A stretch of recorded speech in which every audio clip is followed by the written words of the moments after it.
Our monitors take us to 10 Downing Street, where Ukrainian President Volodymyr Zelenskyy met one-on-one with UK Prime Minister Keir Starmer today. Zelenskyy's visit to the British capital comes one day after he participated in a virtual meeting with President Donald Trump and several European leaders.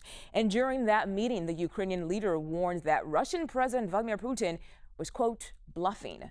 And it comes as leaders around the country brace for that high-stakes summit between Trump and Putin tomorrow in Anchorage, Alaska. CBS News foreign correspondent Ramyh Inocencio is in London to give us a preview of President Trump's one-on-one with Putin and that meeting between Zelenskyy and Starmer.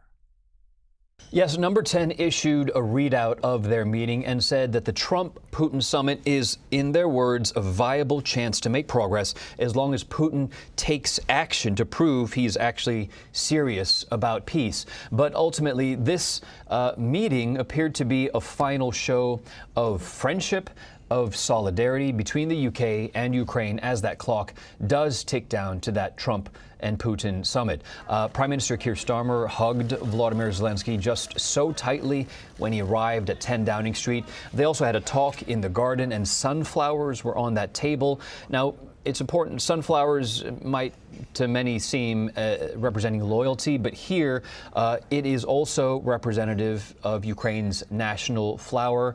And then when Zelenskyy left after about an hour of talks, Starmer then walked him to his car. This sounds normal, but that's actually a break in protocol, again, pulling together this sense of unity and friendship in advance of those Alaska talks. Zelenskyy said that their meeting was productive, that they talked about security guarantees as well as support programs for Ukraine's army. And then as he left, Zelenskyy's own X account posted a statement saying that Ukraine has now secured a pledge of $1.5 billion in weapons, in which NATO will buy weapons from the U.S. and then transfer those weapons to Ukraine. Meantime, we've also been hearing from the Kremlin itself about tomorrow's talks, and Russian President Vladimir Putin said that he called Donald Trump's efforts to end the war, in his words, as sincere. He also praised him for making what he called energetic and sincere efforts to stop this war.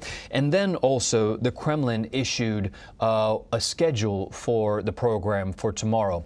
First, that Trump and Putin will have a one-on-one meeting. The last time they met was several years ago in 2019. This was before COVID. This time tomorrow they'll be meeting with translators where sensitive matters will be discussed, we're told. Then the U.S. and Russian delegations will talk over a larger kind of working breakfast, and then that will all end with a joint news conference between the two leaders. And this, make no mistake, this is high level. The Kremlin says that Russia's foreign minister, its defense minister, and its finance minister will also join Putin here. This implies that talks will go beyond Ukraine to Russia's economy and possibly to relief from those crippling Western sanctions. Back to you.